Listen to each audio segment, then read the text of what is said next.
sobre ello. Dale, adelante, Cristian, perdón que te haya interrumpido. Sí, yo hace como, creo que 9 años, obtuve mi plaza de primaria pues aquí en Querétaro, yo soy originaria del estado de Guerrero, de Ixtapas y Guatanejo. Soy egresada de UPN, de Acapulco, y después de algunos años volví a estudiar aquí en la Normal Superior. Salí en el 2020, soy egresada del 2020 de la modalidad mixta y estudié la licenciatura en educación secundaria en español. Y Ok, pues ahorita estoy queriendo hacer el examen de admisión pues para algunas horas. bien, perfecto. Gracias, Cristian. Marlene, si quiere usted presentar para podernos ir conociendo. Buenas tardes, profe. Buenas tardes. Yo soy Lucero Marlene, estoy actualmente estudiando en la Normal Superior, voy en 8º semestre y actualmente estoy dando mi servicio profesional de prácticas en CONAFE, en la comunidad de La Laborcilla, en San Juan del Río. Ok, muy bien. ¿Cuál es tu especialidad que estás estudiando? Licenciatura en español para educación secundaria. Español. Ok, gracias. Orden, Eh, silencio. Bien, Alejandra, si nos quieres mandar, si tu micrófono sirve, préndelo y si no, manda tus datos ahí para que te presentes. Creo que ya pude activar mi micrófono. ¿Sí me escuchan ahí? Sí, claro. Adelante, por Es que favor. estoy en el celular, gracias. No te preocupes.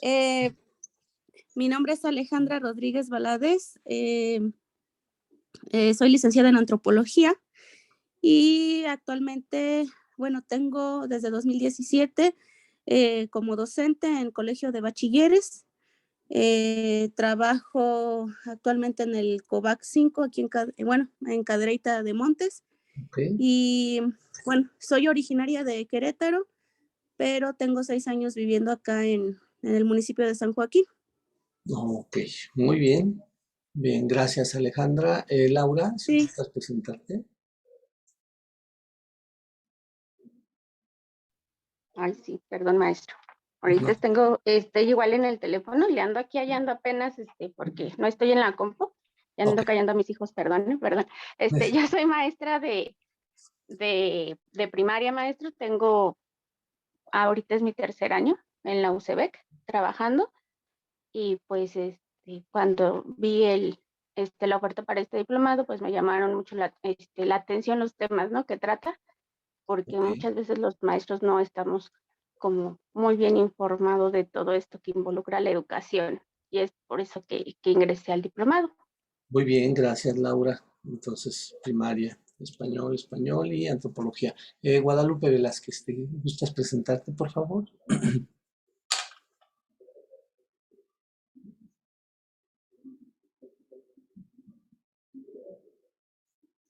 Se me está trabando un poquito, no sé si sea yo o qué es, pero no escucho bien. Ok, pero sí te escuchamos bien. ¿Puedes presentarte? ¿Sí me escuchan? Sí, ¿verdad? Sí. Adelante.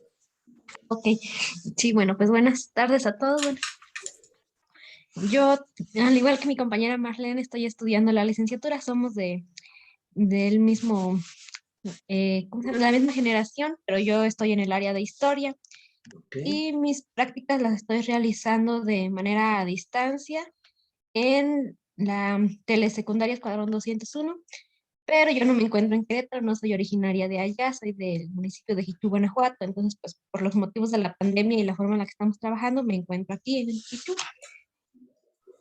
Muy bien. Pues gracias, Guadalupe. Y bueno, vamos a ir avanzando en esto para que ustedes me conozcan y vayan sabiendo también, así como yo les pregunté, yo también me tengo que presentar con ustedes. Mi nombre es José Heriberto Sánchez Parra, soy psicólogo de formación inicial, después estudié una carrera en filosofía y una maestría en educación, en psicología educativa, y una maestría recientemente que es en dirección de centros educativos. Soy docente por ejercicio, tengo 37 años dando clases en diferentes niveles de educación básica, media superior, superior y posgrado en 9 estados de la República diferentes, y tengo 27 años trabajando en la Escuela Normal del Estado de Querétaro. Entonces, yo he trabajado muchísimo con maestros y tengo un centro de actualización docente en donde atiendo más o menos de 500 a 800 docentes en diferentes áreas de oportunidad que se encuentran al año. Entonces, me gusta este tema de la gestión educativa, y vamos a aprovechar lo máximo que se pueda de este programa que nos otorga la Escuela Normal Superior de Querétaro, y vamos a ir, que ustedes me orienten un poquito en qué sí es lo que han visto de este gran temario, para yo también seleccionar aquello que nos falta y poder establecer una relación más directa y explicar esos temas de una manera que sea comprensible, no solamente para aprobar un curso, sino que les sirva a ustedes para su desempeño profesional. Ese sería, así a grosso modo, como mi objetivo ahorita, y buscando que se integren algunos de sus compañeros en este momento, en este rato, ¿no? Bien, voy a exponer aquí lo que tiene como contenidos el programa. Ok, ¿dónde quedó? Vamos a verlo. Ok, aquí está. Ok, aquí tenemos, estamos viendo el programa, ¿sí estamos ciertos? Nada más para que me orienten y yo pueda ir detectando esos puntos que están todavía en negro y que hay que darles luz a través de alguna información, una presentación, alguna serie de ejercicios que podemos trabajar. Bien, del tema 1 o del módulo 1 me dicen, ¿todo está visto? Sí, profe. Ok. Del tema 2. Ahí apenas íbamos a ver lo de teorías psicológicas del aprendizaje. Ok. Bien. Muy bien. Es decir, estaríamos viendo, ya vieron qué es el alumno o estilos de aprendizaje, ¿verdad? No, faltó estilos de... Estábamos preparando apenas las El módulo 2. presentaciones, Ok. ya no Muy sabían. Ajá, y entonces falta ver, pues sí, estilos de aprendizaje, todo el módulo 2. Ok, muy bien. Ahorita lo vamos a... Pero Dígame. del módulo 1 faltó el manual y protocolo de seguridad y Declaración Universal de los Derechos Humanos. Eso no lo vimos. Tocamos el tema por el artículo 3º y la Ley Ok. General de Educación, pero tampoco así lo vimos muy extenso. Muy bien. Ok, gracias, Laura. Vamos a ver del módulo 3.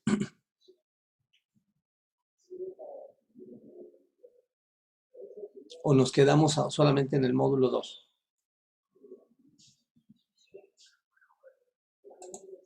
Solo en el módulo 2. Ok, Sí, muy ya. bien. Ajá. Con eso es suficiente. Ya entiendo más o menos para que ahorita veamos esta partecita que nos ayude a entendernos, ¿sí? Y voy a... Denme... ok. Bien. Ok. Sí, aquí está. Denme un minutito y empezamos. Vamos a llenar esos vacíos que quedaron pendientes, y de una vez nos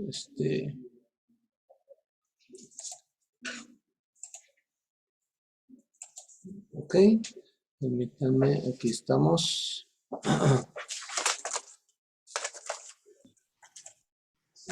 Ok. Va. Ok, estamos. Ok, ya encontré esta partecita, que es la que vamos a platicar y tratar de entender de manera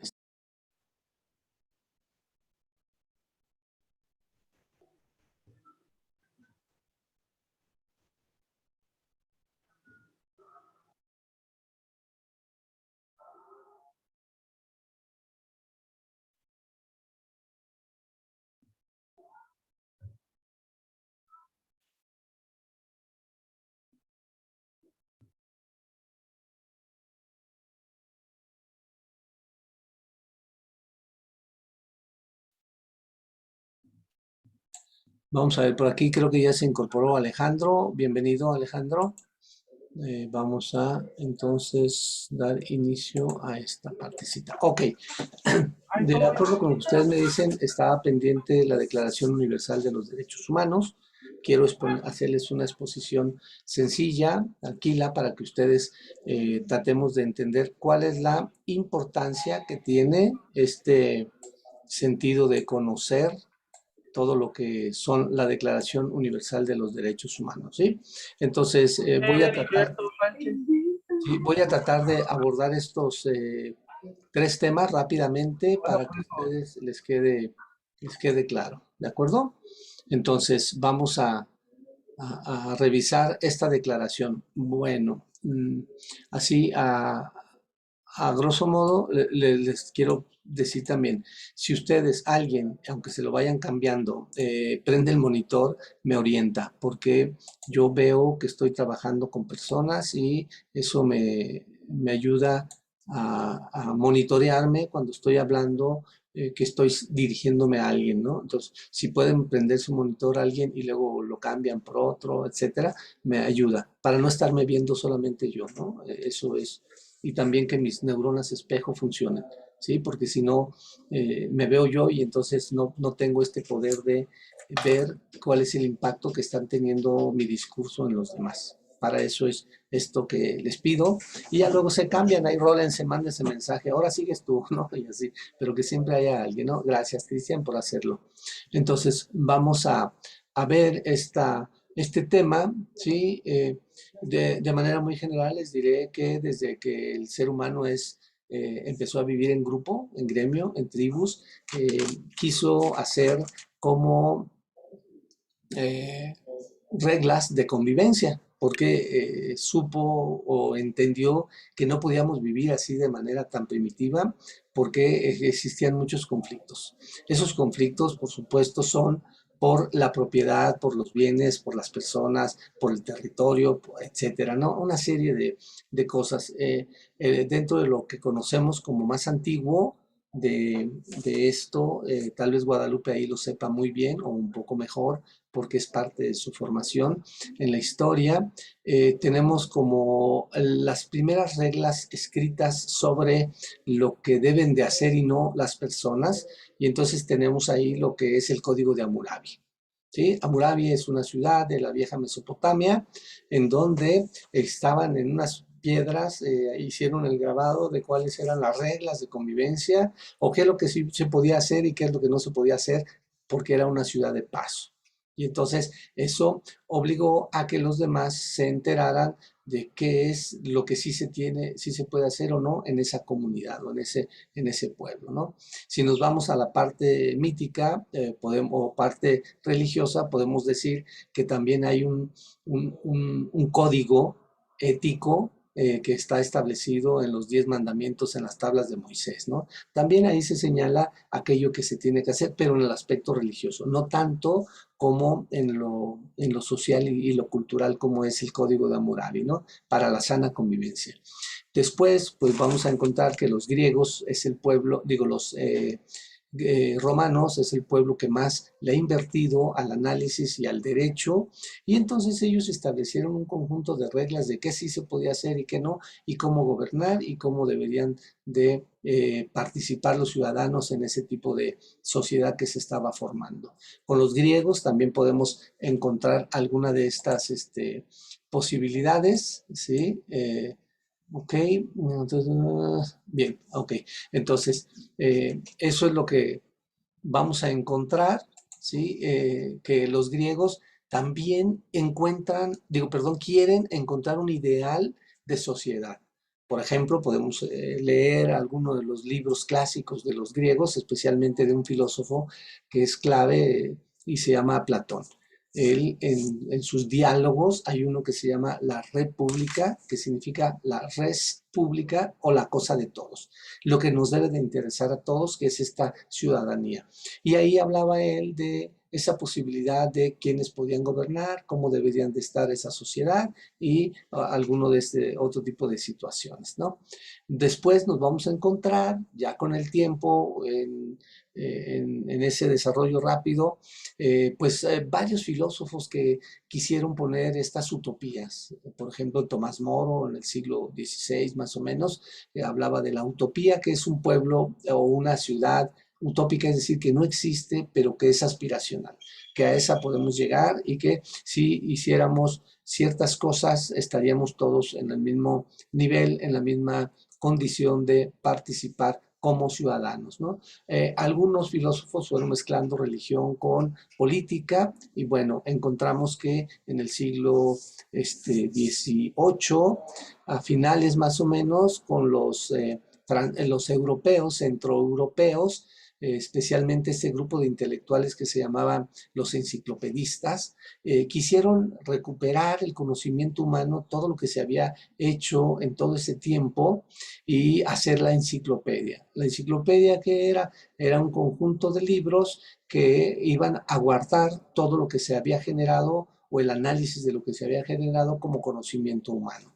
Entre esos libros de la enciclopedia encontramos algunos que nos invitan a respetar, a ser respetuosos en las relaciones en sociedad de unos con otros. ¿Sí? Y pues bueno, por ahí tenemos, por ejemplo, algunas ideas de Voltaire hablando de la tolerancia que debemos de tener hacia la diversidad o hacia el pensamiento diferente al nuestro, ¿no? Recuerden que una de esas frases de Voltaire es, podré no estar de acuerdo contigo, pero haré todo lo que sea para que lo expreses. Entonces, ahí se habla de esta diversidad y del derecho de decir las cosas unos con otros, ¿sí?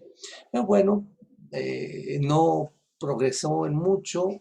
¿Por qué? Porque la humanidad fue creciendo en número, en diferentes ideologías, economías, en regiones, y pues no nos entendimos del todo porque no quisimos creer que todo eso era posible. Entonces, lo que sucedió a principios del siglo XX es algo que lastima a la humanidad y son 2 guerras mundiales. 2 guerras en donde participan gran parte de los países, especialmente los centroeuropeos y asiáticos, y bueno, pues ahí hay que reconocerlo, se murieron millones y millones de personas, o sea, en ambas guerras, la del 17 y la del 39 al 45, entonces ahí lo que sucede es que hay muchos muertos, y muertos por las guerras, por la propia guerra, otros por lo que provoca la guerra, que es la pobreza, que es la enfermedad, que es las pestes, que es toda esa serie de detener el desarrollo humano o de la sociedad. Entonces no nos pusimos de acuerdo y finalmente cuando se termina la guerra con estas bombas nucleares en Hiroshima y Nagasaki en agosto del 45, la humanidad tuvo que pensar un ratito y los gobernantes dijeron, no es posible que estemos así, vamos a generar, ¿sí?, una organización de naciones que estemos unidos y que el principio fundamental de esta unión sea la paz. Porque no queremos que vuelva a haber otra guerra y no queremos que nos destruyamos unos a otros. Es así que después de haberse conformado esta asociación de países, de estos principales gobernantes que estaban en guerra y que se reconocen unos ganadores, otros perdedores, pero que buscaron a través del diálogo una serie de elementos que les ayudara a entenderse como mismos miembros de una especie. Así de sencillo. O sea, todos somos seres humanos. Y entonces ahí se hace en 1948 esto que conocemos como la Declaración Universal de los Derechos Humanos. ¿Sí? ¿Hasta aquí vamos bien? Me dicen, ¿eh? A lo mejor estoy acelerando un poco el discurso, perdónenme, así hablo yo porque estoy dando mucha información, muchos elementos, pero esta presentación y los videos quedan a la mano de ustedes para que después le den un repaso. ¿De acuerdo? ¿Sí? Si hay alguna pregunta, levanten la mano, prendan su micrófono, interrúmpanme para hacer alguna pregunta, alguna aportación, ¿sí? O alguna duda que tengan con respecto a los conceptos que estemos manejando. ¿De acuerdo? Bueno, entonces esta declaración, fíjense bien, dice Declaración Universal de los Derechos Humanos. No es una ley, porque no lo quieren reconocer como una ley universal, porque es difícil que habiendo más de 200 países en el mundo y solo 192 estén en esta organización actualmente de la ONU y que algunos todavía no pueden entrar por varias razones, ¿sí? Entonces, dice, es difícil que tengamos leyes universales, pero lo más cercano a esa ley universal sería reconocernos que todo ser vivo, ¿sí? Que nace de un hombre y una mujer, somos seres humanos. Y que todos, así lo señala en el artículo número 1, y ojo, porque todo esto lo vamos a ir recogiendo luego en nuestro artículo 3 constitucional, la Ley General de Educación y la Ley General de los Niños, Niñas y Adolescentes, que es lo que nosotros tenemos que hacer respetar en nuestro trabajo profesional. Entonces, el primer artículo dice que todos los seres humanos nacemos libres, iguales en dignidad y derechos. ¿Sí? Fíjense muy bien, hace 72 años que se firmó esta carta o esta declaración y pues poco a poco se tiene que ir difundiendo para que todos los países la apliquen, la difundan, la respeten y que todo ser humano, sea aquel que vive en una cueva, o sea, aquel que vive en un edificio más alto en Dubái, por ejemplo, zonas pobres, ricas en el Polo Norte, en el sur, que todo ser humano conozca cuáles son sus derechos como especie, como ser humano, ¿de acuerdo? Entonces, eso es lo más importante, y ahí se dice, todos nacemos libres, porque una de las tendencias de la marginación que hay en el mundo es la esclavitud. Entonces, si se reconoce que nacemos libres, algunos países en el 48 tenían todavía este sentido de la esclavitud. Poco a poco se ha ido quitando en esos países ese concepto y ahora nacen en ese país y son libres. Anteriormente nacían y eran esclavos, ¿no? Entonces, ¿por qué lo hicieron así como decir? Pues primero porque esto es lo más importante del ser humano, que nazca libre y se sienta libre como ser dentro de una sociedad independientemente de dónde esté. El artículo 2 señala que toda persona tiene todos los derechos y libertades proclamadas en esta declaración. Entonces, aquí se busca la igualdad, la equidad, el respeto, la tolerancia a la diferencia y que no importa la raza, el color, el sexo, el idioma, la religión, la opinión política o cualquier otra condición que nos margine o nos aísle o nos diferencie a unos de otros, ¿sí? Entonces, ojo con esto, llevamos dos derechos muy importantes, son derechos humanos. Todo ser humano, y todo ser humano es aquel que nace de un hombre y una mujer, ¿sí? Tiene el derecho a nacer libre y a que todos estos derechos de esta declaración sean respetados. No le importe a los demás cómo nació, dónde nació, o que tenga o que no tenga, ¿sí? Entonces, se busca que no se haga distinción de estas cuestiones políticas, jurídicas, religiosas, económicas, ¿no?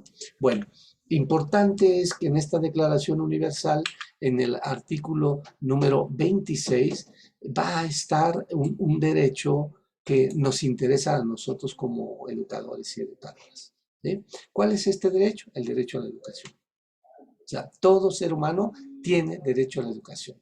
Y esta educación sugiere, este artículo 26 de la declaración, que sea gratuita. ¿Y por qué gratuita? Porque si la vendemos o si se vende, solamente algunos la tendrían porque tienen ese poder adquisitivo. Y si es gratuita, es libre y es para que todos estemos en estas mismas condiciones, ¿sí? Entonces, también sugiere este artículo 26 que la instrucción, o por lo menos sea gratuita la instrucción elemental y fundamental, que para nosotros en México sería la educación básica y media superior, ¿no? Y también dice que la instrucción elemental sea obligatoria. ¿Y por qué obligatoria? Pues simple y sencillamente porque todos somos seres humanos y la escuela o la educación, el sistema que sea, lo que va a ayudar es a que cada uno de los miembros de la sociedad se reconozca como parte de este gremio de seres humanos o como miembro de esta especie que estamos viviendo en este mundo, ¿sí? Y dice, y será obligatoria, ¿por qué? Porque todos somos seres humanos y tenemos que participar de lo mismo, ¿no?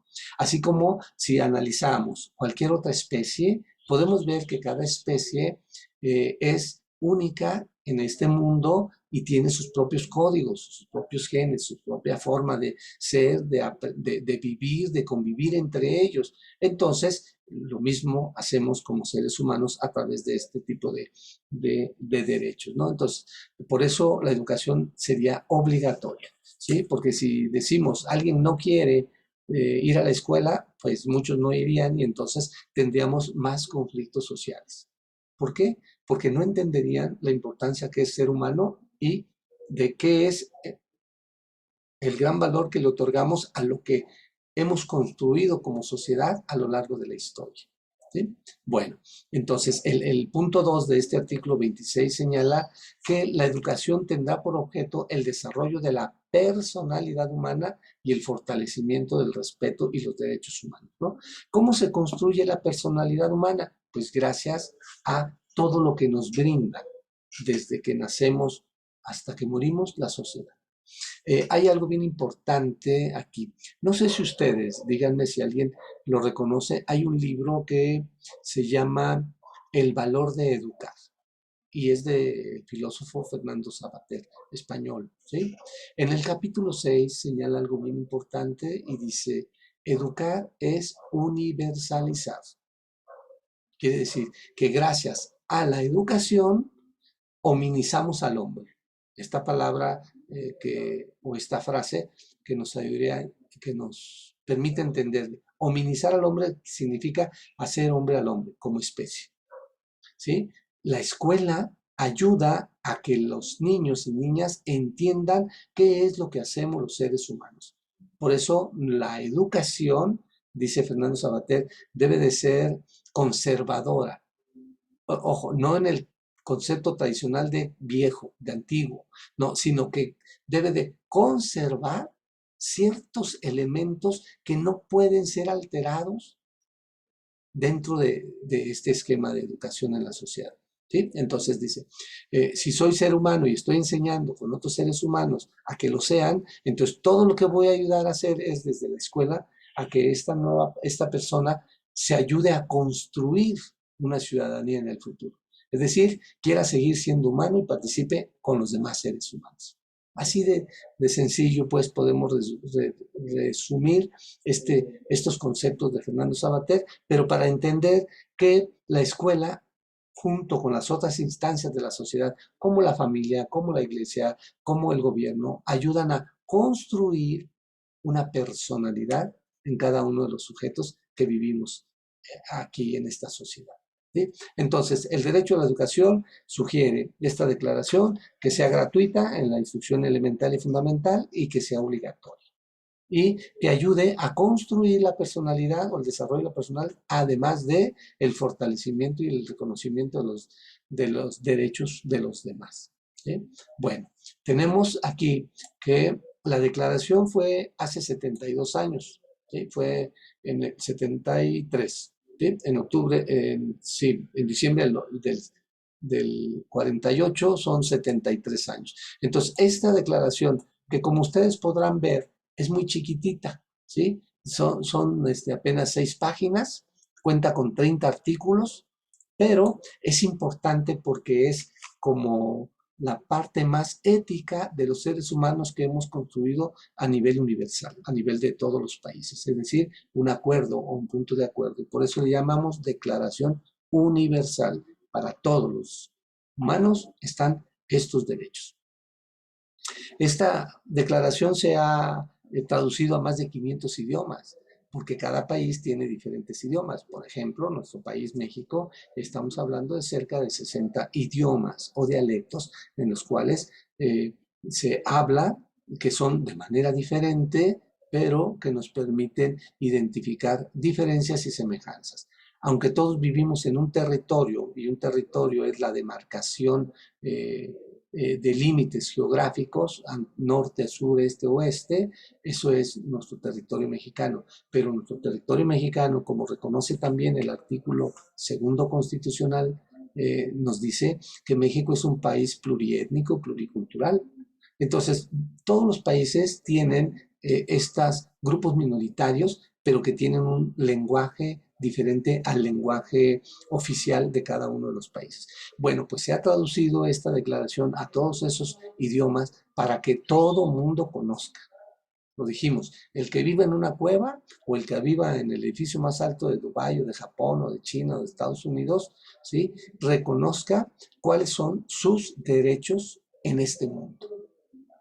¿Va? Entonces, entre los derechos podemos encontrar el derecho a la vida, a la libertad, la seguridad, la educación, a libre circular por los países, siempre y cuando tengamos un permiso de cada uno de los demás territorios, ¿sí? Como por ejemplo, aquí diríamos, yo no puedo ir a visitar la casa de Marlene sin avisarle, porque es de ella. Entonces yo no puedo ir a Europa, a Francia, sin avisar que voy para allá. Y también notificar cuál es el motivo de mi visita, ¿no? Entonces, aunque hay libre circulación por los países y dentro del mismo país, pues hay ciertas normas de convivencia que debemos de respetar, ¿no?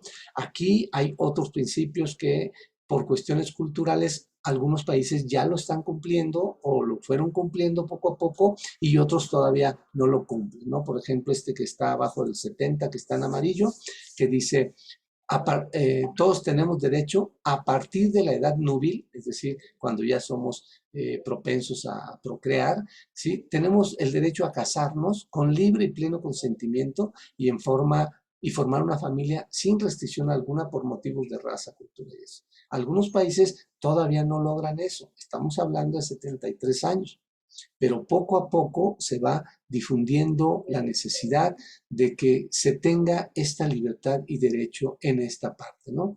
En México todavía tenemos algunas culturas, como por ejemplo los chamulas, ¿sí? En algunas regiones, por ejemplo en el sur de México, que todavía hacen bodas comprometidas anticipadamente, sin pedirle permiso al novio o a la novia de quién o con qué se va a casar o por qué, ¿no? Entonces, ese es un derecho que todavía no es, no se respeta, porque hay usos y costumbres en cada una de las culturas, ¿no?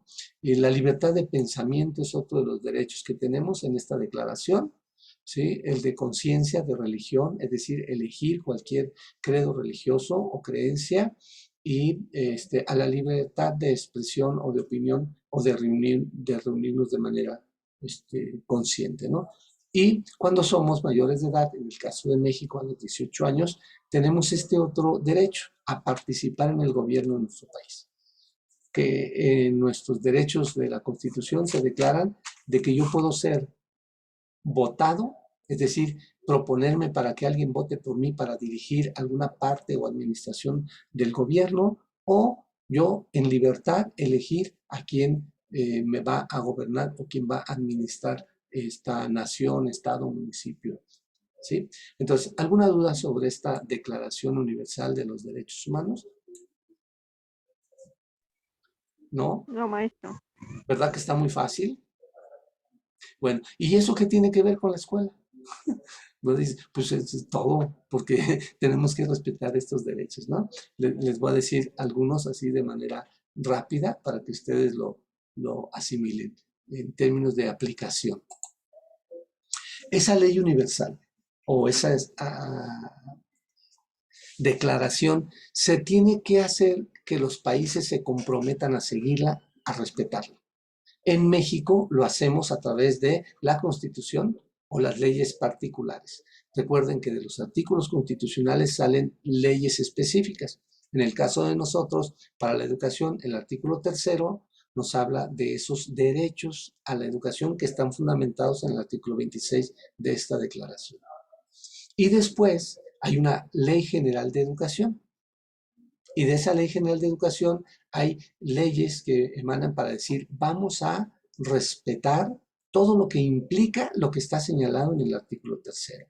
Y si dice que todos tenemos derecho a la educación, pues vamos a ver cómo en leyes particulares se puede aplicar, ¿sí? En México, desde el 2014, tenemos esta Ley General de los derechos de las niñas, niños y adolescentes, ¿sí? Que tiene que ver esto con, ¿sí?, aquello que estamos o que tenemos que respetar en nuestro trabajo, porque nosotros trabajamos en educación básica con niños, niñas y niños y niñas, y en educación media superior con adolescentes. ¿Y por qué hacemos esa diferencia? Miren, la UNICEF, que es el órgano para la educación y la cultura de los niños y niñas en el mundo, que es un organismo que se deriva de la UNESCO, ¿sí? De la ONU, dice que son niños y niñas los recién nacidos hasta la edad de 18 años. En México, en esta Ley General de Derechos de Niños, Niñas y Adolescentes, decimos aquí en el artículo 5 que son niños y niñas, todo aquella persona menor de 12 años. Y de 12 años cumplidos hasta menos de 18 años se llaman adolescentes. Entonces, el universo de personas con las que nosotros trabajamos ahorita son estos. Y esta ley aplica para unos y para otros, ¿sí? Para los niños, niñas o para los adolescentes. Por eso nuestro discurso ha ido cambiando, porque vamos modificando y actualizando los marcos legales y hoy les llamamos NNA, ¿sí? Niños, niñas y adolescentes, ¿sí? ¿Por qué? Porque hay que ir cambiando el discurso y hay que hacerlo más inclusivo. Esta ley que está aquí del 2014, anteriormente se llamaba nada más Ley General de los Derechos de los Niños. Al ampliar estos conceptos, la hacemos más clara, más transparente y más inclusiva, ¿sí? Entonces, en el artículo 13 de esta ley, se señala, entre otras cosas, ¿sí?, que los niños, niñas y adolescentes tienen derecho a la educación en concordancia o en empatía de esta ley particular para México con esa ley universal o con esa Declaración Universal de los Derechos, ¿sí? O sea, estamos armonizados con esos principios de los otros países, porque queremos que en México estemos bien en términos legales, pero también en términos de desarrollo de las personas que vivimos aquí, que sea más completa, más íntegra. ¿Ok? Entonces, en el artículo 57 de esta ley se señala que tienen derecho a una educación de calidad que contribuya al conocimiento de sus propios derechos. Eso está retomado de nuestro artículo 3 constitucional, ¿sí? Y debe tener esta educación un enfoque de derechos humanos y de igualdad sustantiva, es decir, la igualdad que sea para todos y la esencia de esa relación que vamos a establecer con ello sea lo más importante, ¿sí? Que garantice el respeto a la dignidad humana, al desarrollo armónico de las potencialidades de cada uno de los alumnos o de los niños, niñas y adolescentes y, sobre todo, el respeto a los derechos humanos. Por eso, no es raro que encontremos que en todo ciclo escolar, en cualquier nivel educativo, de preescolar, primaria, secundaria, telesecundaria, bachillerato, encontremos siempre contenidos curriculares que están vinculados a el fomento, el reconocimiento o el respeto a los derechos humanos, ¿sí? Entonces, por ahí es donde lo vamos a ir trabajando para que lo aterricemos, ¿sí? Aquí se señala que la autoridad tiene que hacer todo lo posible porque lo que diga esta ley se cumpla. Entonces, de ahí que se hagan políticas, planes, programas, acciones que ayuden a fortalecer el derecho de los niños, niñas y adolescentes, ¿sí? Entonces, esto quiere decir generar infraestructura, cambiar políticas, ayudar y difundir todo lo que son los derechos para que se respete en cualquier condición, etcétera, ¿no? Todo eso es lo que tiene como fundamento, ¿no? También el respeto a la identidad propia, ¿no? Vamos a ver algunos de los derechos particulares, así en términos generales, pero hay algo que es muy propio, ¿no? El derecho a la identidad. ¿De quién eres tú? ¿Qué derecho tienes? Y cómo se va a hacer para que se te respete. Entonces, hay que hacer varios programas y actividades, en el caso de la escuela, contenidos curriculares o actividades extracurriculares que ayuden a que los alumnos entiendan todo esto que es sus propios derechos, ¿no? Aquí vamos a tener, por ejemplo, que cada país hace sus propias infografías o hace o tiene los mecanismos o los medios para poder difundir los derechos de los niños y las niñas, ¿no? Aquí vamos a ver algunos, ¿sí? En este caso, la infografía del lado izquierdo es del país de Chile, en este otro es una infografía del país de México, pero vamos a cotejar y decir, bueno, pues aquí hay algunos de esos derechos, son como los más importantes de acuerdo a cada uno de los países. Pero vamos a ver el de Chile que dice, primero, el primer derecho de los niños que se les respete. No importa cuál sea su religión, color de piel, economía, etcétera, el respeto. ¿Sí? Ojo, todos estos derechos son los que nosotros, como docentes, estamos obligados a respetar y hacer que se respeten en el ámbito de nuestro trabajo. Por eso, cuando se habla de demandas a los maestros en derechos humanos, es porque estamos violentando algunos de estos derechos. Y los demás, los ciudadanos, el niño, la niña, la papá, el mamá u otra persona, dice, eso no debe de pasar en alguien que es un servidor público. Por eso se demanda, ¿sí? La Comisión Estatal o la Comisión Nacional de Derechos Humanos atiende quejas de los ciudadanos contra funcionarios públicos, no contra particulares. O sea, no de particulares, ¿sí? Porque eso se rige más bien en otro juicio, en un juicio legal. Aquí lo que se hace es, a ver, maestro, maestra, creo que aquí dice, por ejemplo, el número 2, ¿sí? de Chile. El número 2 dice, tengo derecho a recibir un nombre y apellidos que me distingan.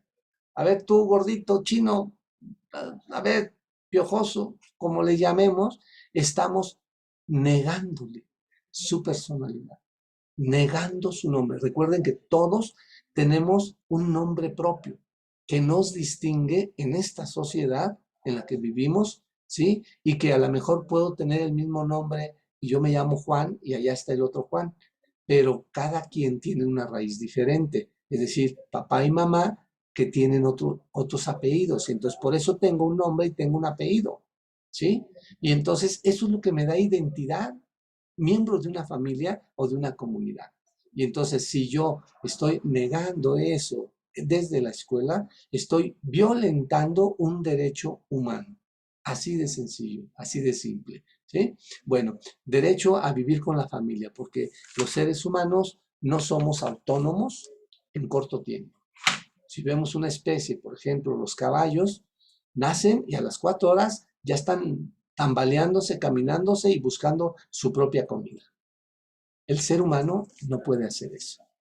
Se tardan años para poder decir que son autónomos. Por eso el ser humano necesita una comunidad inmediata que se llama familia. Y es la familia lo que le va a brindar realmente muchas cosas, ¿no? Como que ayude a que tenga educación, que tenga salud, que tenga alimentación, que estén al cuidado y pendiente de ellos, ¿sí?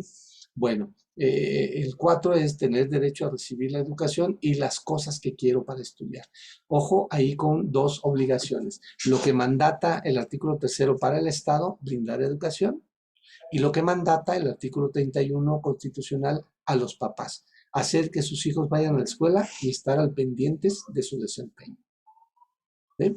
Bueno, tener derecho a descansar, a jugar, a juntarse con sus amigos para platicar de cualquier cosa, ¿sí? A decir lo que piensa y lo que siente, a derecho a ser protegido y que nadie lo maltrate o herir sus sentimientos. Ojo en este 9 porque generalmente no medimos a veces el impacto de las palabras que estamos utilizando cuando hay menores. Y en educación a veces sucede, ¿sí? Ahora, estos derechos son de los niños, yo como docente los tengo que respetar, pero también tengo que hacer que los demás los respeten. Por ejemplo, en el bullying es una falta de respeto y de la dignidad del otro. Y entonces yo puedo decir, pues yo no hago bullying. Pues no, pero ¿qué tal si lo estás permitiendo al reconocer que ahí hay una situación grave que puede estar afectando esa situación? ¿Sí? Esa violencia o violación a la dignidad de la otra persona o de las otras personas. ¿Alguna duda sobre esto? Maestro, No, pero, profe. Bien, Laura y luego Marlene. ok, los derechos al fin y al cabo son los mismos en todos los países, ¿no? Los derechos de los niños, solamente que cada país, por ejemplo, aquí en estas infografías, retoma lo que para ellos son los más importantes. Sí, es Sí, profe. correcto. Sí, Ok, ahora hay pequeñas modificaciones, Laura. Cada país, o sea, uno es la Declaración Universal y luego cada país adapta o adecua de acuerdo a sus propias condiciones, culturas, idiosincrasia, cómo lo va a difundir, ¿sí? Entonces, esos son los derechos, pero no tanto es reconocer los derechos, sino qué hay que hacer para defenderlos. Por eso se hacen planes, programas, estrategias, políticas, instituciones que ayuden a defender estos derechos, ¿sí? Y va más de acuerdo a sus necesidades, ¿no? De lo que se tenga. Ok, En gracias. algunos países a lo mejor ya está bien avanzado el cuidado de los derechos y no hace falta difundir ciertas cosas porque ya se da por costumbre. Y en otros a lo mejor hay que empezar desde cero en alguno de estos derechos, ¿no? Sí, bien. Marlene, adelante. Ya resolvió mi duda, profe. Ok, bueno. Entonces, así cualquier duda, pues con todo gusto, ¿no? Hay aquí, nomás ya para terminar este tema, descansar un poquito y luego les doy el otro tema, ¿no? Hay códigos de conducta que nos obligan a nosotros como trabajadores de la Secretaría de Educación Pública. Primero como servidores públicos, ¿sí? Y luego ya de manera particular como servidores de la Secretaría de Educación Pública. Aquí nada más les comparto de la SEP, ¿sí? Que dice, a ver, alguien me ayuda a leer aquí, dice así, a la vieja usanza, ¿da? Léame el punto número 1, a ver, Guadalupe, si puede verlo ahí, el punto número 1. Sí, dice respetar, garantizar, promover y proteger los derechos humanos, prestando sus servicios a todas las personas de forma respetuosa, eficiente e imparcial, sin discriminación, ostentación y con una clara orientación al interés público. Asimismo, evitarán agredir, hostigar, amedrentar, acosar, intimidar, extorsionar o amenazar física, verbalmente o por algún medio al alumnado, personal superior y subordinado, compañeros y compañeras de trabajo y ciudadanía en general. Ok, gracias, Guadalupe. Ya se están fijando aquí lo importante que es esto. Dice, a ver, yo soy un trabajador, un servidor público. Me va a contratar la SEP, me paga con dinero de todos. Por eso soy un servidor público. Y entonces mi deber es evitar estas cosas, porque si lo hago, estoy violentando derechos humanos y puedo ser demandado o invitado a que corrija mi conducta en el trabajo. ¿Sí? Y entonces, si se fijan, es a todos, ¿eh? Dice, evitar agredir, hostigar, amedrentar, acosar, intimidar, extorsionar, amenazar física, verbalmente, o sea, todas esas cosas que violentan o violan la dignidad de la persona, ¿sí? Al alumnado, a el personal superior, a los subordinados o a los compañeros y compañeras de trabajo o la ciudadanía en general. Entiéndase ahí, cuando trabajamos como docente, padres de familia, principalmente, que es con los que nos relacionamos más. ¿Sí? Bueno, ok. Entonces, todo esto pues, es para hacer este sentido de defender todo lo que son los derechos humanos. ¿Estamos? ¿Sí? Bueno, de acuerdo con lo que me dijeron las 5 personas que estaban en un principio, ¿sí? De los temas que se estaban programados en este diplomado. Vamos a ver aquí, sí, era así. ¿Dónde quedó? No, déjenlo, lo cierro y lo vuelvo a ver. Ok, ya está. Bien, ok, les hice una pregunta hace un ratito, ¿cómo vamos en este diplomado conforme a los temas? Les pregunté el módulo 1, me dijeron la Declaración Universal de los Derechos Humanos estaba todavía pendiente, por eso hago esta exposición. Y ahora del módulo 2, hombre, así como vamos a este ritmo, vamos a terminar el diplomado hoy mismo, ¿verdad? No, no se crean, ¿eh? Hay temas muy interesantes que vamos a estar analizando de manera clara.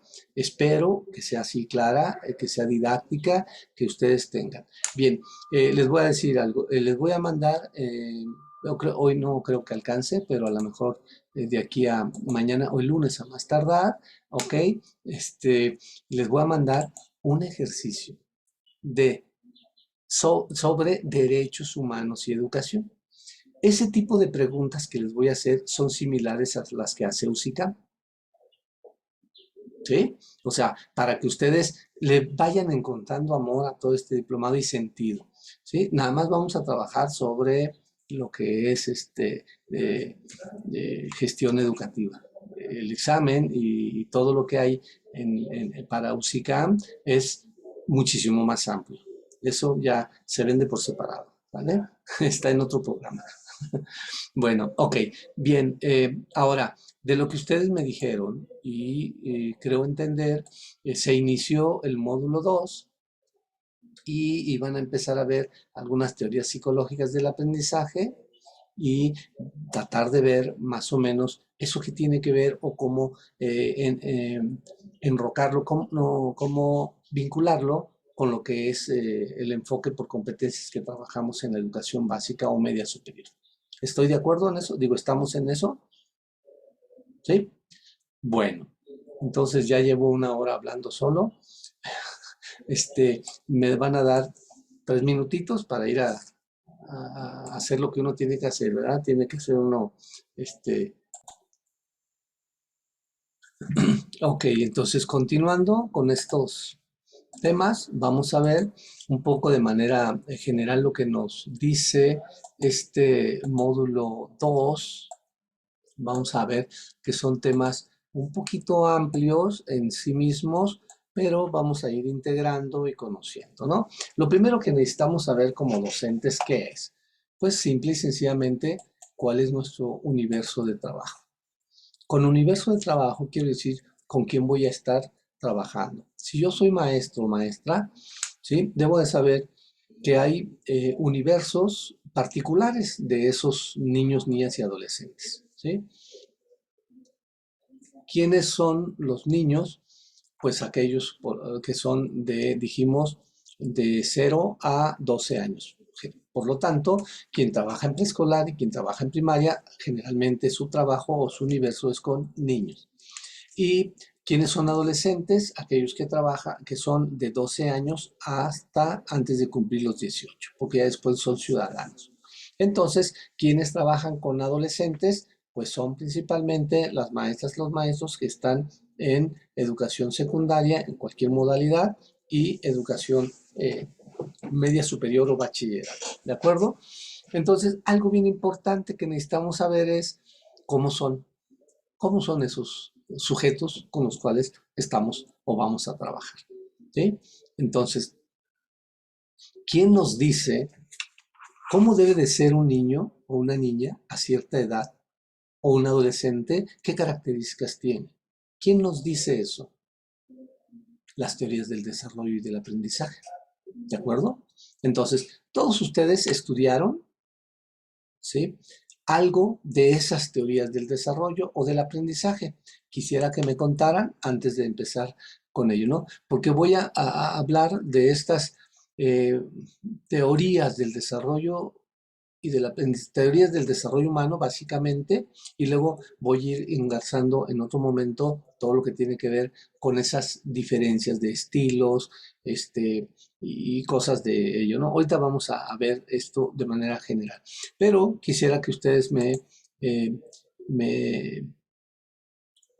contextualizaran en qué es eso que conocen, cuáles son las teorías que ustedes saben y a grosso modo cómo es que ustedes consideran que las están aplicando en el aula o en el trabajo docente. Venga. ¿Quién primero? O por orden alfabético. Adelante, Cristian. Venga. Pues, maestro, no sé mucho, pero le puedo contar algunas cosas. En UPN, pues, de lo que yo recuerdo es que hablábamos mucho de Piaget y de sus estadios.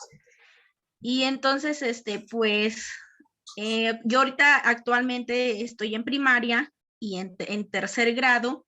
Entonces, mis niños todavía son como más con, le llamamos, creo que es no me acuerdo bien cómo se llama el estadio, pero tengo entendido que ahí tengo que manejar como material concreto. Entonces, todavía voy manejando eso. También conozco algo sobre el desarrollo próximo de Vygotsky. Ok. Donde pues tengo que hacer que mi alumno socialice con mis demás niños, con los demás niños o con sus familias, con su entorno, para que se pueda lograr ese desarrollo, ¿no? Como esa escalerita yo le llamo.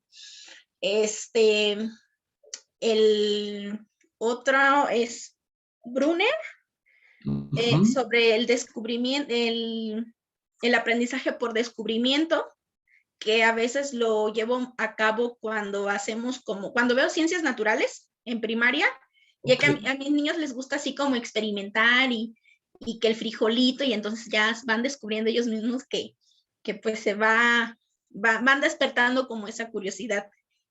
Y, a ver, Vygotsky, y creo que pues nada más. Ok, bueno, ya es un buen avance, ¿verdad? De que estás recordando algo de lo que tú estudiaste y también de cómo estás mirándolo en la práctica profesional. Muy bien, ¿alguien más? Igual yo muy poco, profe. Ya con lo de que ahorita la maestra Cristian dijo, pues igual me acordé de algo. Igual Piaget, bueno, ahorita nuestros niños creo que están en la etapa, si no mal recuerdo, es la operacional. Yo estoy en primaria, que abarca más o menos creo de los 6 a los 12 años.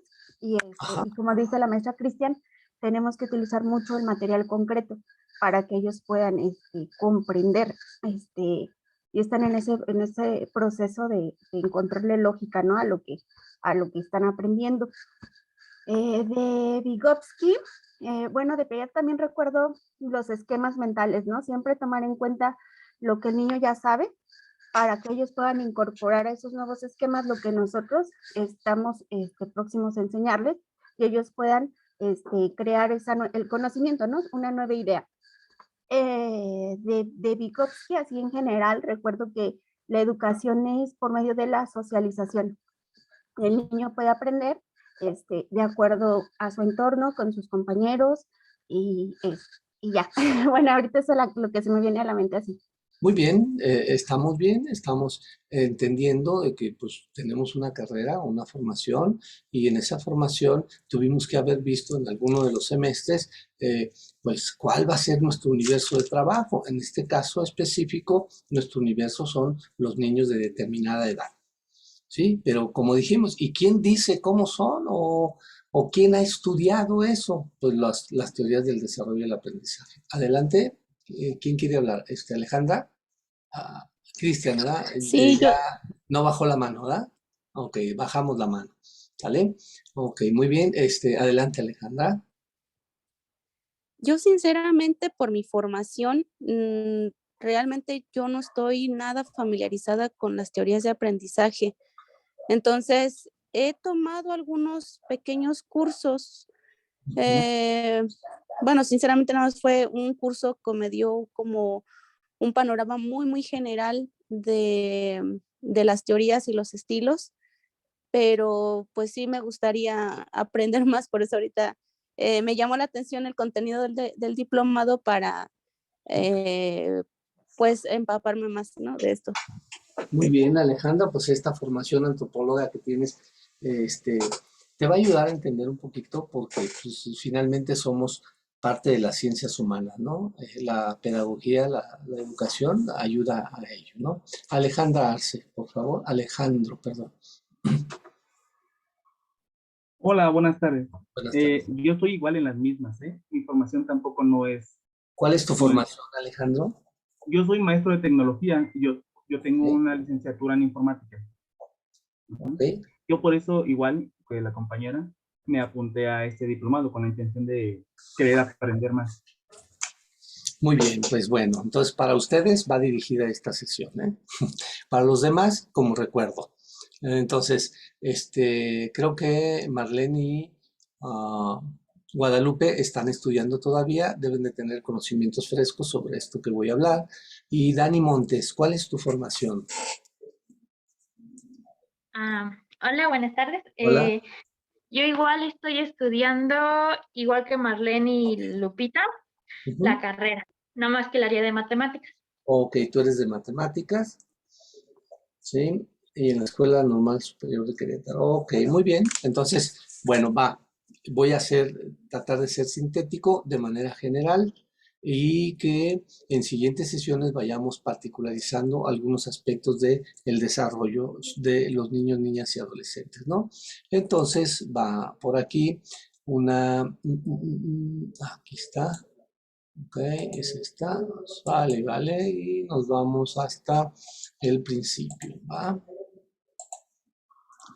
Ok, aquí lo que voy a intentar es explicarles esta parte, ¿no? Ok, ¿dónde quedó? Aquí está. Teorías del desarrollo del aprendizaje. ¿Ya se ve la presentación? Muy bien. Bueno, entonces hablamos teorías del desarrollo cuando estamos hablando qué es lo que puede hacer el ser humano en determinada edad, desde que nace hasta que muere. ¿Sí? Y las teorías del aprendizaje es cómo o cuáles son los esquemas o cómo consideran estos teóricos que se aprende. ¿Sí? Y entonces nosotros como docentes, vamos a tratar de integrar estos dos tipos de teorías, ¿no? Porque lo que necesitamos es saber que siempre caminamos hacia adelante en nuestro desarrollo vital, desde que nacemos hasta que morimos. ¿Verdad? Entonces, siempre estamos caminando, siempre estamos creciendo, hay un crecimiento biológico, natural, y luego hay una etapa que también estamos aprendiendo, crecemos tanto en lo biológico como en lo cognitivo o en lo intelectual. ¿De acuerdo? Entonces, hay muchos teóricos que nos explican o tratan de explicarnos y decirnos qué es esto, cómo y para qué. Lo tenemos que entender, sobre todo cuando vamos a trabajar con personas que están en ese desarrollo. ¿Sí? Entonces, hay muchos teóricos y yo les pongo aquí más o menos unos. ¿Quién reconoce aquí, por la pura figura, por la pura rostro, quién es quién?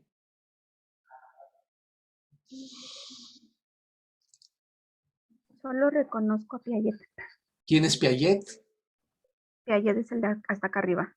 Hasta acá arriba, ándele, pues que está... ¿No? Sí, sí, está bien, Jean Piaget. ¿Alguien conoce a otro?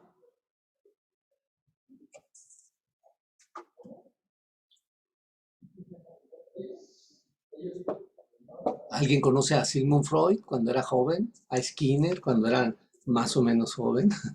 Ok, bueno, aquí tenemos, ¿sí? A varios de los pedagogos contemporáneos. Le llamamos pedagogo porque son gente que se ha dedicado a estudiar, o sea, son teóricos de la pedagogía o de la enseñanza o del análisis de lo que se aprende o cómo aprenden ciertos grupos de edades. Y entonces vamos a encontrar en la historia muchísimos, ¿sí? Cientos de ellos, pero algunos son muy significativos para nosotros como docentes, ¿no? Por ejemplo, está John Dewey, que es norteamericano y que tiene varios libros y se ha recuperado esta parte es el que, en foto es el que está al lado derecho, ¿eh? Está el nombre y luego al lado derecho está su foto. Ese es John Dewey, ¿sí? Y utiliza el método basado en la experimentación, que él decía que es algo muy importante, ¿no? O sea, no solamente mostrar, enseñar o decir algo, sino que también el sujeto, los alumnos, puedan experimentar, porque a través de la experimentación hay mejor aprendizaje. Alexander Neil es un pedagogo inglés que hace una propuesta interesante en aquel tiempo que no fue muy bien vista en la sociedad, pero él trabajaba con niños o con adolescentes más bien que eran rechazados de las escuelas y construyó una escuela en la montaña, por eso se llama Summerhill. Ahí le falta una O, Summerhill, ¿no? Que es la montaña, el verano en la montaña, ¿no? Algo así. Entonces, era una escuela libre en donde no había reglas, no había aulas, no había horario para las clases, pero existía una reunión cotidiana para ir analizando cómo van y cómo se sienten en ese ámbito. Recuerden que todos eran rechazados de las otras escuelas y él hizo, como esto le llamó escuela en libertad, ¿no? Bueno, tenemos otro que deben de conocer, sobre todo los que son en preescolar, utilizan mucho María Montessori, que fue una enfermera y luego pedagoga, hizo su propia escuela y construyó su propio sistema, ¿no? O método que hoy le llamamos el método Montessori, que es muy importante para la espontaneidad, la libertad y el desarrollo individual de cada niño, en donde puso en un aula o en una escuela áreas en donde el niño podía decidir qué trabajar. Por ejemplo, decía, yo quiero trabajar matemáticas. Y iba al rincón de matemáticas, agarraba materiales de matemáticas, se enfadaba, terminaba algo y lo llevaba y luego decía, ahora quiero trabajar artes. Y iba así, ¿no? Entonces, eso se llaman los rincones, que son muy importantes, sobre todo cuando hay espacio y cuando hay una formación, porque el método Montessori no es cualquier fácil, ¿no? Ovidio de Crowley también es otro pedagogo en el siglo 19 y principios del 20, y él les llamaba centro de interés, un poquito relacionado con lo que había establecido María Montessori, ¿no? Entonces se busca desarrollar la vida racional, evolutiva, individual y globalizada. Y tenían cierta libertad los niños para ir eligiendo eso, ¿no? Celestin Freinet, que es un gran pedagogo importante de Francia, en donde gracias a él tenemos la escuela taller, el periódico en el aula o en la escuela, la clase paseo, este sistema de correspondencia entre un grupo con otro grupo de otra escuela en otro país, que hoy lo hacemos de una manera tan fácil a través del correo electrónico, del WhatsApp y todo. Todo eso nació con Celestin Freinet. Él fue también al que se le atribuye quitar el tamburete que estaba enfrente del salón para que el maestro tuviera esta mirada panorámica y a veces opresiva sobre los alumnos. Él dice, no, fue por frío, porque necesitaban calentarse en ese salón, pero después decidió que no debería de existir eso porque impedía un contacto directo con los alumnos, ¿no? Y tenemos también a este teórico epistemólogo que durante mucho tiempo influyó en el conocimiento en general de todas las ciencias, ¿sí? Y que es Jean Piaget. Bueno, más o menos, para que ustedes se den una idea. ¿Cuántas teorías podemos encontrar? Muchísimas.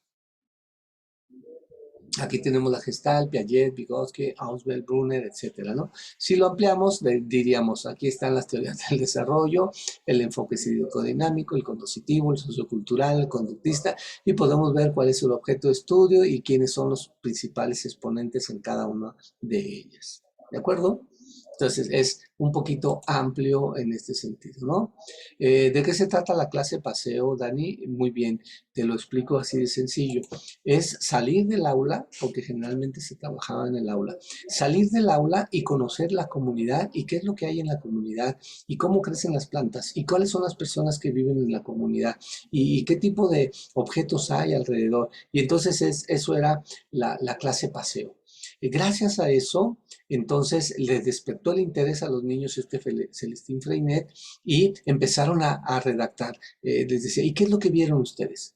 Muy bien, y ya, no, pues yo vi esto, ¿y cómo lo sentiste? ¿Y cómo esto? Ok, y después de eso, dijo, hay la necesidad de difundir a la escuela y a la comunidad lo que los niños están viendo. Y entonces creó esta estrategia de el periódico escolar, lo que conocemos como Mi Periodiquito, y que ha decaído en lo más bajo, que es el periódico mural.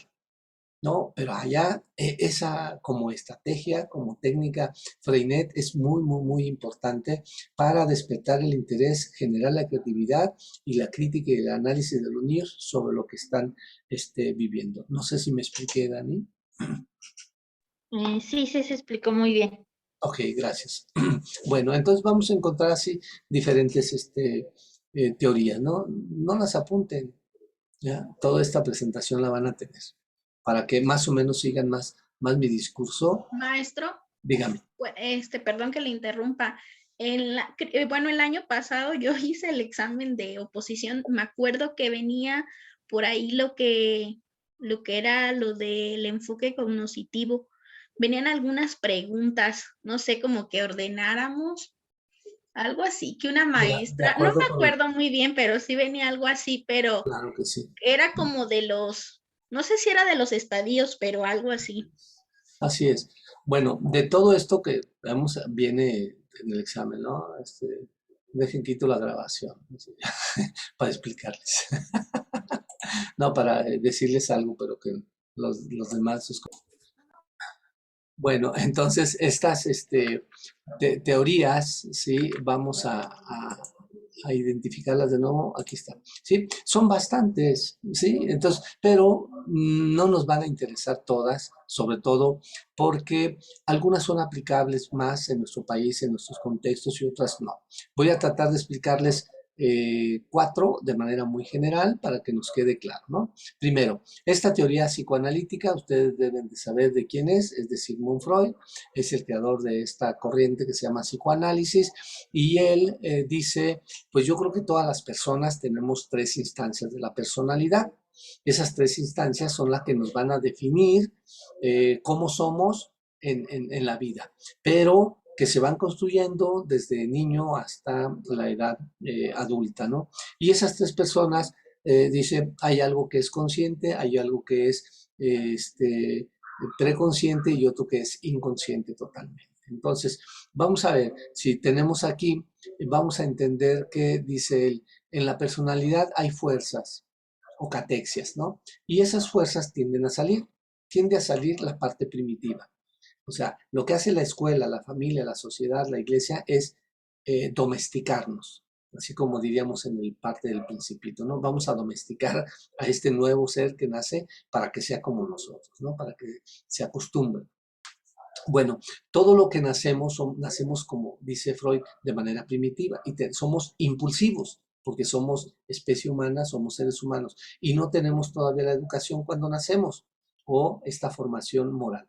Entonces, nacemos como primitivos y tendemos a expresarnos de manera libre, espontánea, y que no nos obstaculice nada. Eso es lo que él llama el principio de placer, ¿sí? Y ese principio de placer se encuentra en él toda la energía psíquica, o erótica o libidinosa. La energía del ser humano se obtiene gracias a la alimentación, por ejemplo, principalmente a la parte emocional que nos van construyendo los demás, y entonces esa energía va a tender siempre a estar dentro y a querer salir, pero salir de manera libre, espontánea. Entonces, por eso le llama principio de placer. No me importa lo que digan, lo que piensen, yo quiero ser feliz, ¿sí? Entonces, por eso es la parte primitiva.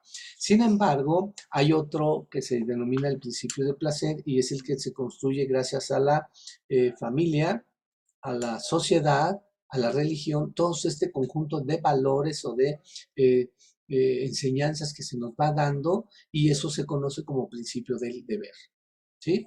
Y entonces Freud dice, estas son 2 fuerzas. Estas 2 fuerzas, vamos a decir lo que están así, peleándose, ¿no? Es decir, si este es el ser humano, entonces esta fuerza que tiende a salir, que es el principio de placer, a ser espontáneo, a ser primitivo, y esta otra fuerza que es moral, o el principio del deber, que es gracias a la formación que tenemos. Entonces, esta lucha entre catexias o fuerzas, ¿sí? Es lo que siempre está en juego. A manera de caricatura, ustedes lo van a entender bien. ¿Han oído hablar del angelito y el diablo que te está diciendo qué hagas y qué no hagas? ¿O por qué debes de hacer esto y por qué no? Sí, lo vemos en las caricaturas y lo vemos también en la sociedad, ¿no? Porque a veces preguntamos, ¿cómo ves? Yo pienso esto hacer. No, no lo hagas porque tal o cual cosa, ¿no? Entonces tenemos el principio del placer y el principio del deber integrados. Esa lucha no siempre salen igual y a veces gana uno, a veces gana otro, ¿sí? ¿Quién ordena o quién acomoda para que lo que sea el principio del placer y el principio del deber se convierta en una realidad? El yo, ¿sí? El yo, vamos a decir, aquí tenemos a estas, dijimos, estas dos fuerzas, no tengo tres manos, nomás tengo dos, aquí así, ¿sí? Y este es el que nivela la fuerza que hay entre uno y otro y esta es la emisión de la conducta. Entonces, ese es el principio de la realidad, ¿sí? Lo que gane en esa lucha de poderes es lo que se va a manifestar. Entonces, así lo dice Freud, somos más inconscientes que conscientes. Tengo ahí un dibujito de un iceberg, acá en mi lado izquierdo, y ahí está, ¿no? El ello es lo más inconsciente, lo más oscuro, lo más interno de nuestro ser, de nuestros pensamientos, de nuestros sentimientos, de nuestros rencores, de nuestros corajes, de nuestros placeres, etcétera. Y luego tenemos un super yo, que es aquel que va a querer oprimir a todo eso primitivo y le va a decir, no, no lo hagas porque tú no eres así, tú debes de cuidarte, fíjate qué van a decir de ti si haces esto, etcétera, ¿no? Y luego la conducta que se manifiesta, que es la parte alta del iceberg, es el yo. Es esa, el quien ganó, ahí lo va a hacer. ¿Y cómo es esa lucha? Porque fíjense muy bien que en esa lucha sufre más el yo que el ello y que el super yo. El ello no sufre, dice, quiero hacer, no quiero golpear a alguien, quiero hacer esto porque me nace, ¿no? Y el super yo sufre un poquillo porque dice, no, te voy a reprimir, no puedes salir. Y entonces el yo es el que sufre y dice, no, ay, cabrones, estos se están peleando, ¿cómo le hago para que salga de una manera clara y transparente eso que socialmente tiene que ser aceptado, ¿no? Y entonces el yo tiene este tipo de mecanismos, son varios mecanismos que tiene para no sufrir, pero para que se exprese adecuadamente esa realidad, ¿sí? Entonces, por ejemplo, hay, aquí en los dibujitos está más claro, más transparente, ¿no? Alguien que necesita trabajo, se viste, se arregla, se prepara, va a pedir el trabajo y no se lo dan. Y entonces, así el diálogo que está en esta primera figura, podemos decir, oye, ¿y cómo estuvo tu entrevista? ¿Sí? Y él dice, no me dieron el puesto, pero tampoco lo quería tanto, es un trabajo aburrido y rutinario. ¿Qué está haciendo? Aquí, de acuerdo con esto, está negándose a reconocer que un suceso ha tenido lugar que le hace sufrir. Y lo oculta a través de un discurso elaborado para alivianarse, para no llorar, ¿sí? Tenemos este otro, el de acá abajo, dice, una chica le dice a la otra, oye, ¿te has olvidado cómo te gritó y levantó la mano para golpearte? Y la otra felizmente le dice, no, o sea, tampoco me gritó tanto y la mano la levantó para apagar el horno, o sea, ¿sí? ¿Me explico? Está haciendo una negación o una represión de un sentimiento que para no sufrir lo disfrazamos de alguna manera, ¿sí? Entonces, estos mecanismos de defensa como la proyección, ¿no? La proyección también es cuando yo tengo un sentimiento, pero no me da, no lo puedo expresar tan libremente y se lo atribuyo a otro. Por ejemplo, de aquí, ¿quién le tiene coraje a Alejandro? Y Laura dice, yo creo que Marlene. Ah, espérate, ella no lo dijo. Tú lo estás diciendo porque a lo mejor eso es lo que tú estás proyectando. O sea, tú no quieres decirlo porque te dolería reconocer que tú tienes ese coraje hacia otra persona y por lo tanto le atribuyes esa emoción a otra persona. ¿Sí me explico? ¿Cómo es esto? O sea, son cuestiones inconscientes, ¿no? Por ejemplo, esta sublimación, ¿no? Que es transformar los deseos inconfesables en intereses o actividades socialmente aceptables, ¿sí? Por ejemplo, no quiero expresar mi gran deseo por estar con alguien haciendo algo indebido socialmente. Y entonces lo transformo en una actividad que me va a obligar a negar ese sentimiento, pero lo que estoy haciendo es disfrazarlo por otro, ¿no? Y así podemos encontrar este tipo de represiones, ¿no? O de mecanismos de defensa del yo. El yo no quiere sufrir. Y por lo tanto dice, peleense ustedes, yo decidiré cómo lo saco. Porque no quiero que salgan tus sueños diurnos o tus deseos insanos como ello, pero tampoco quiero que reprimas tanto tu super yo a eso, y entonces voy a hacer por ejemplo, un desplazamiento. Transferir deseos y emociones de un objeto hacia otro. Voy a desplazar hacia una parte del cuerpo o hacia una disciplina, ¿no? ¿Sí? Me gustaría que me vieran desnudo, por ejemplo, o que me vieran mi cuerpo exponerme ante los demás. Socialmente no lo puedo hacer tan fácil, pero ¿qué tal si lo convierto eso en siendo bailarín de danza? ¿Sí me explico? O sea, esos mecanismos de defensa son importantes. Algo para los niños, ¿no? Los niños sencillos. Ustedes lo sabemos todos, el nacimiento del segundo hermano. Esto es una regresión.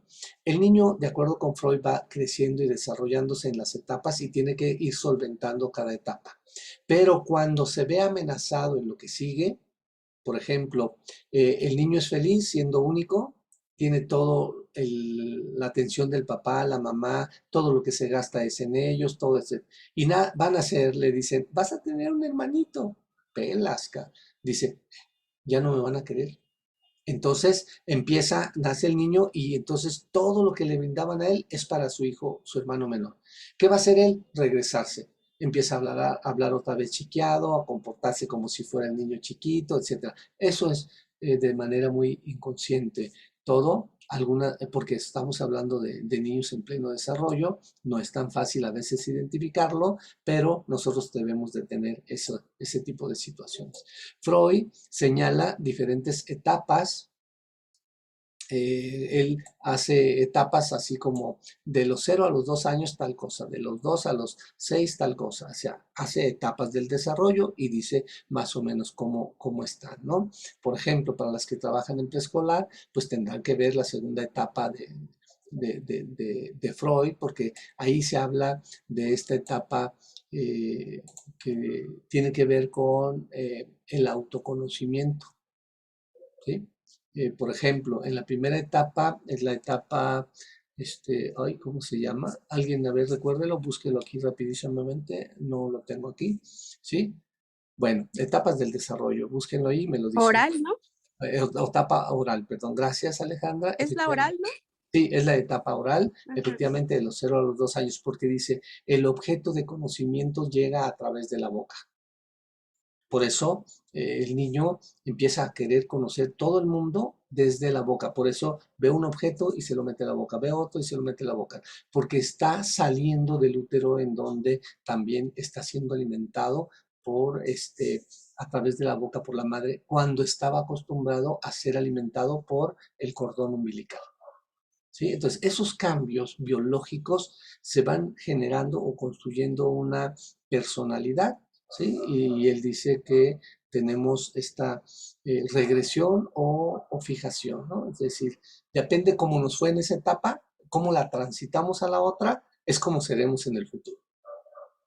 Entonces, alguien que fuma mucho, dice, se quedó fijado en la etapa oral, porque necesita tener algo siempre en la boca para sentir placer. Aquellos dipsómanos que toman mucho también, ¿sí? Más o menos para que entiendan. La segunda etapa es la fálica. La fálica es donde el niño está creciendo, la niña está desarrollándose y empieza a distinguir lo que es un niño de una niña. Y saber esas características que tiene o que se tienen le va a permitir diferenciarse, pero también controlar al papá o a la mamá. ¿sí? Cuando hablamos de control de esfínteres, quiere decir que el niño está siendo moldeado a la sociedad para que haga pipí o popó en determinados lugares, en determinados momentos. Pero también se convierte en una situación de poder, porque el niño va a decidir cuándo y en qué espacios y en qué momentos. Por eso es todo un rito enseñarlos a hacer popó y pipí en el espacio indicado, porque hay un ejercicio del poder. Los niños, dice Freud, no son inocentes, son perversos, son perversos y están buscando su propio placer. Entonces, él va a decidir hasta cuándo soltar la popó o hasta cuándo o dónde soltarla, ¿no? O no soltarla y entonces el papá y la mamá se angustian, entonces, porque está en una competencia de poder inconsciente en ese momento. ¿Sí? ¿Ok? Bueno, ¿vamos bien hasta aquí? ¿Sí? Entonces, cada una de las etapas, por ejemplo, cuando el niño quiere todo para él, ¿sí? Porque él es el rey, él es el que tiene esa condición, ese conocimiento de que así es, entonces los demás tienen que estar sometiéndose a sus deseos, ¿sí? Entonces, los niños no son nobles, son perversos, de acuerdo con Freud. ¿Sí? Y finalmente, con Freud podemos decir que es un gran teórico de la personalidad también, porque logró descifrar, gracias a su método psicoanalítico, logró descifrar algo bien importante de qué pasa en el interior del ser humano, qué pasa en lo inconsciente, qué pasa en los sueños. Y entonces hizo un libro muy, muy interesante que se llama La interpretación de los sueños.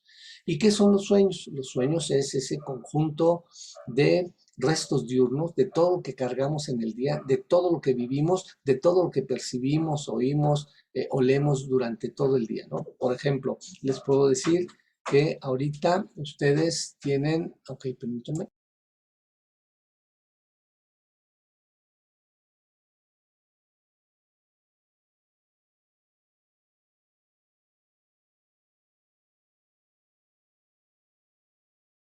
Bueno, entonces estos restos diurnos, todo lo que vivimos en el día lo percibimos y muchas cosas son conscientes y otras son inconscientes. Alguien que intente recordar rápidamente qué es significativo de lo que ha vivido hasta el momento en el día de hoy, algo sencillo o que usted diga, esto no me había dado cuenta hasta ahorita que estoy reflexionando.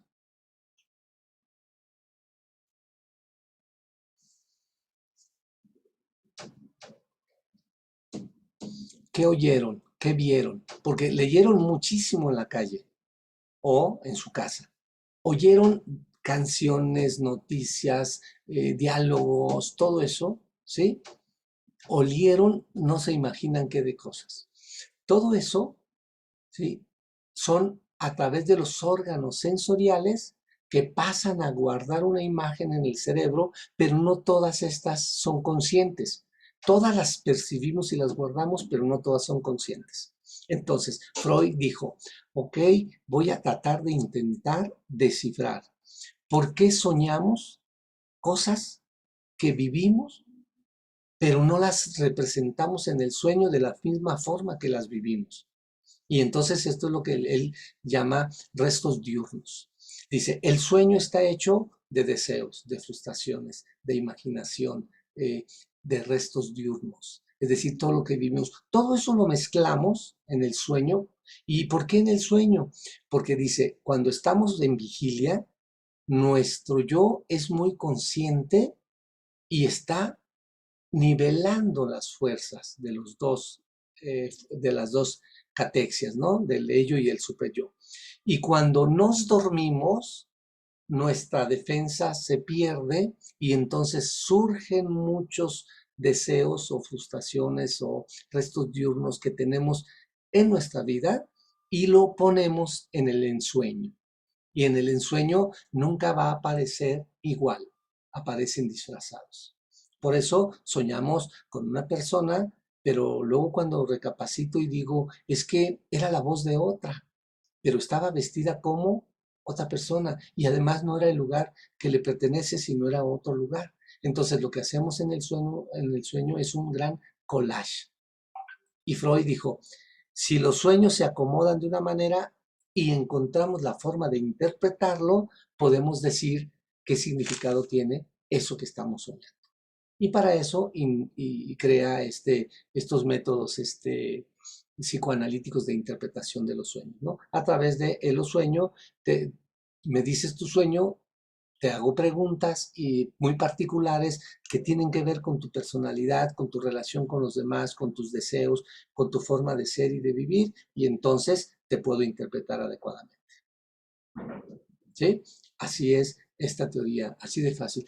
En educación, por ejemplo, la vamos a encontrar muchísimo en las fantasías de los niños, en la imaginación que tienen, en los deseos y relaciones que se sostienen unos con otros, en ese ejercicio de poder, en ese desplazamiento también que a veces, a ver, Cristian y Laura, que yo creo que lo entenderán bien, ¿no? Han oído a un niño que les diga, oiga, maestra, ¿sí? Y que después le dice, oye, mamá, ahí hay un desplazamiento, porque ustedes son, nosotros somos sustitutos de alguien que ellos quieren ver en nosotros, porque nos están viendo cualidades de eso. Entonces, en el psicoanálisis hay mucho de interpretación de todo esto. ¿Sí? Bueno, ok. ¿Alguna pregunta que tengan hasta este momento? ¿Vamos bien? Bueno. Hasta aquí le vamos a dejar, les voy a decir por qué. Porque apenas ayer me notificaron que si me podía hacer cargo de este grupo y tengo ahorita otra clase con otro grupo que tengo que desplazar para poderlos atender a ustedes de manera completa, ¿sí? Pero quiero decirles, este video se va a quedar grabado, se los voy a pasar más al rato, como a eso las 9, 9:30, lo pongo en el grupo para que todos los que no estuvieron aquí lo puedan estar apreciando. Nos quedamos solamente en una sola teoría. Vamos a ver a Erickson, vamos a ver a Piaget, vamos a ver a Vygotsky. Y vamos a hacer luego ejercicios y aplicación de en dónde lo veo en mi trabajo docente. En dónde puedo estar ubicando estos conceptos o situaciones con mi trabajo cotidiano. ¿Sí? Inviten a sus compañeros, por favor. Hoy sabemos que fue un poco accidentado, pero quiero que entiendan y que tengan la seguridad de que lo que voy a estar trabajando con ustedes son cosas buenas que les va a ayudar a su formación y a su preparación profesional, para que mejoren un poquito la práctica que tienen y además digan, ok, quiero ser buen maestro, buena maestra, porque esto me está ayudando bastante, ¿sí?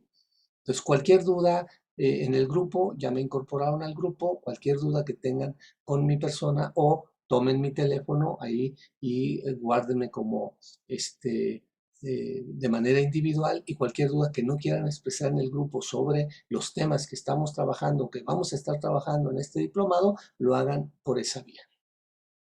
¿Sí? Inviten a sus compañeros, díganle, híjole, ven, de la que te perdiste, está bien chida la clase. Y si no, díganle, no, ni entre, si no los quieren, ¿eh? Pero no creo. Yo creo que aquí lo que vamos a buscar es tener un grupo agradable de participación y que nos respetemos, aunque tengamos ideas diferentes, pero que entendamos que hay gran diversidad y yo estaré abierto a esa diversidad para acompañarlos en lo general y en lo particular en este diplomado. ¿Sí? Bueno, pues gracias Cristian y Laura que estuvieron presentes y que estuvieron ausentes vía foto y nombre, Marlene, Alejandra, Alejandro, Dani y Guadalupe Hernández, ¿vale? Nos vemos el siguiente viernes, empezamos a las 5 y nos vamos hasta 8:30, 9. Voy a tratar de abordar la mayor parte de lo que se pueda de este módulo 2 para ver si lo alcanzamos a terminar y si no, hasta la siguiente. Pero para pasar y transitar al otro, porque tenemos todavía 3 meses para irnos poco a poquito, pero lo que quiero es que sea de calidad para su formación. ¿Va? Gracias, profe. Gracias, Gracias, maestro. Hasta luego. Gracias, maestro. Nos vemos. Muchas gracias. Luego, gracias. Hasta luego. Hasta luego, compañero. Gracias. Bye, bye. Adiós, compañeros. Adiós, buenas noches. Adiós, compañero. Adiós, maestra. Buenas noches. Adiós, gracias. Bye.